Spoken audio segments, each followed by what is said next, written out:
तो आपण मैंने केबे एमती स्टाइल बेसन तरकारी बनई कि फर्स्ट बेसन नहीं बेसन में लुण लंका गुंड कला जीरा और अदा रसुण पेस्ट और पानी पकईकि भलसे गोलैकी तार गोटे बैटर प्रस्तुत करदे।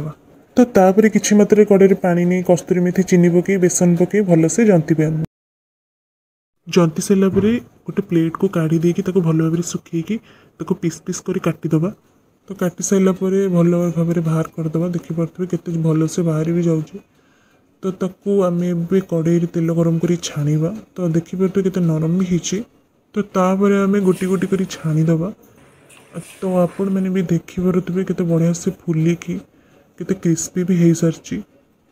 तो तापर बेसन सब छाणी सारा कड़े किसी तेल गरम करवा आउ किसी गोटा मसला भी पकेबा। तो गोटा मसला हो आसला तो आम काटी बिलाती को पकईदबा। तो आपण मैंने देखिपे बिलाती हो आसला आम अदा रसुण शुखला लंका जो पेस्ट करते से पकईबा। पकई सारा हलदी लंका गुंड लुण पकई किसी करी पाउडर जीरा गुंड पकईकि भल भाव कषिबा।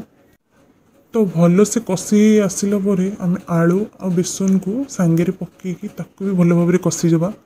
तो भल से कषि हो सारा आवश्यक मुताबिक पानी देदबा। तो पानी फुटी आसला दीटा गरम मसला पकईकि प्रस्तुत करदबा मोर टेस्टी टेस्टी बेसन तरकारी। तो आपण मानक जदि कोई रेसिपी दरकार अच्छी ताले कमेंट निश्चय करेंगे। रही जय जगन्नाथ।